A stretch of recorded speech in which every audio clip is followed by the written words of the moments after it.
Dacă nu ai idee ce anume poți face greșit în drumul spre independență financiară, atunci sunt șanse mari să greșești, fără măcar să identifici acest lucru. Majoritatea celor care investesc nu pierd bani pentru că aleg investiții greșite. Îi pierd cu ajutorul uneia sau a mai multor greșeli semnificative. Vestea proastă e că și tu ai făcut, cel mai probabil, una sau mai multe dintre ele. Vestea bună e că azi am să te ajut să identifici 3 dintre cele majore.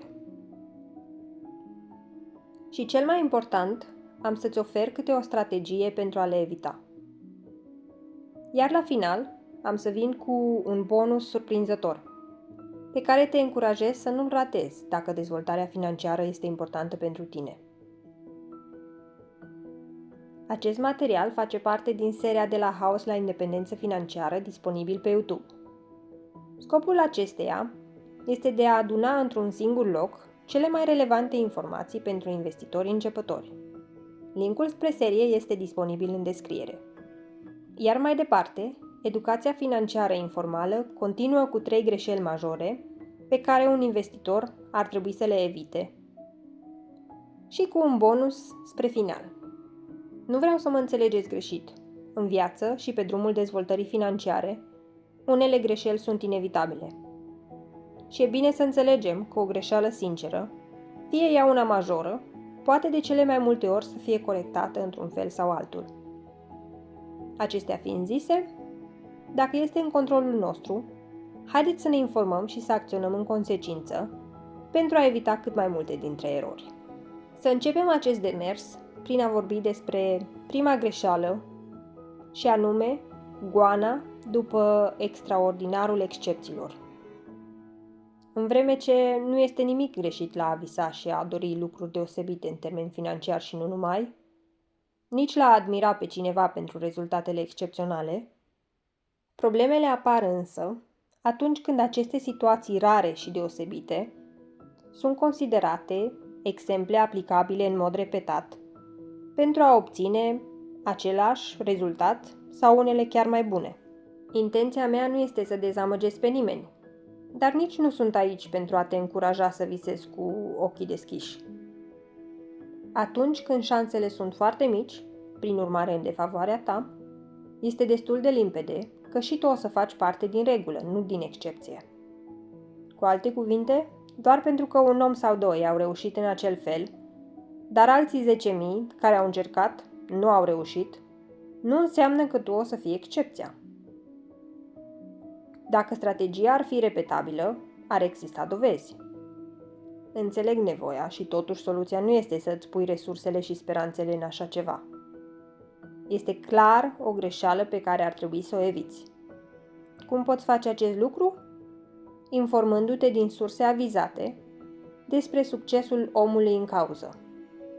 Dacă identifici o strategie rezonabilă, aliniată cu valorile tale, și găsești și alte nume care au reușit folosind aceeași strategie, atunci merită să încerci și tu.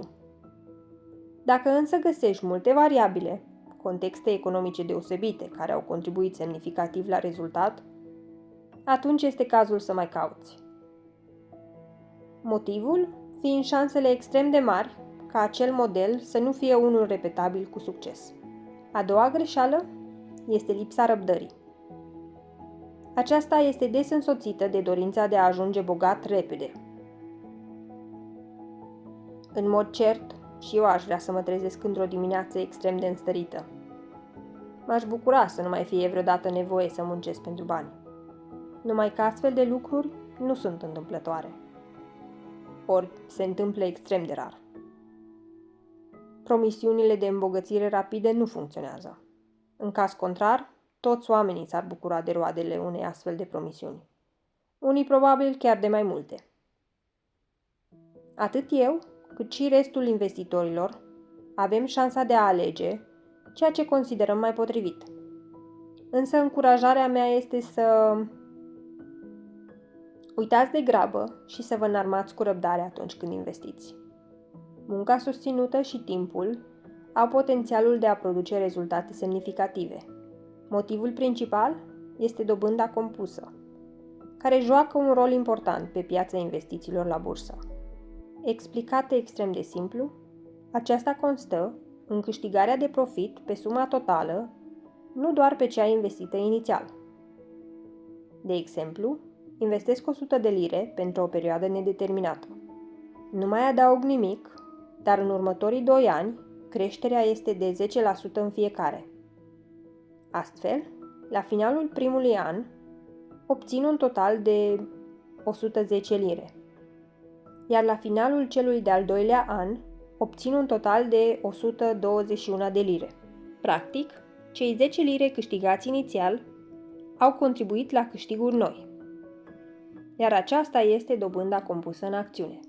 Este evident că sumele din exemplu nu sunt tocmai impresionante, dar dacă în loc de 100 de lire ar fi fost investiți 10.000, răspunsul este că, în aceleași condiții de creștere, totalul după 2 ani ar fi fost de 12.100 de lire.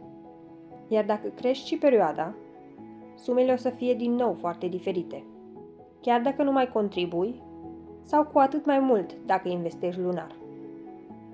În acest fel, timpul și dobânda compusă devin aliații tăi și răbdarea se transformă în ajutorul care facilitează aceste beneficii.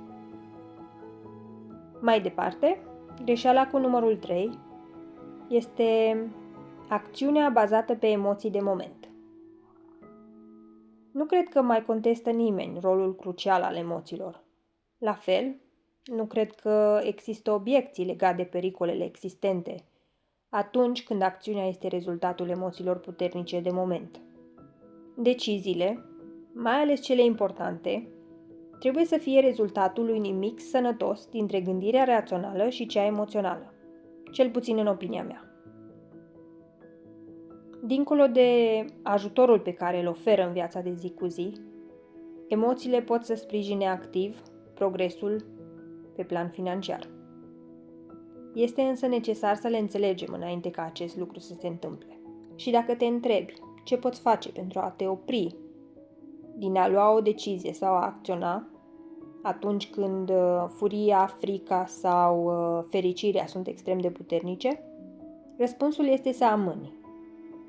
Poți face acest lucru ocupându-ți mintea cu întrebări precum: ce emoție simt? De ce simt această emoție sau aceste emoții? Cum mă ajută ceea ce simt? Cum mă încurcă ceea ce simt? Și așa mai departe. Poți să alegi și alte întrebări. Sau chiar o activitate de relaxare, de tensionare. Ori exerciții fizice simple. Important este să ai un plan pentru astfel de situații.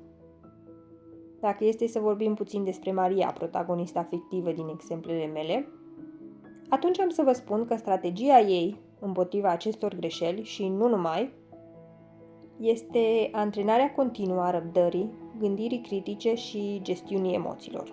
Metode pentru a face acest lucru sunt nenumărate. Ea alege să consume și analizeze informații diverse, să petreacă timp cu emoțiile ei și să învețe lucruri noi.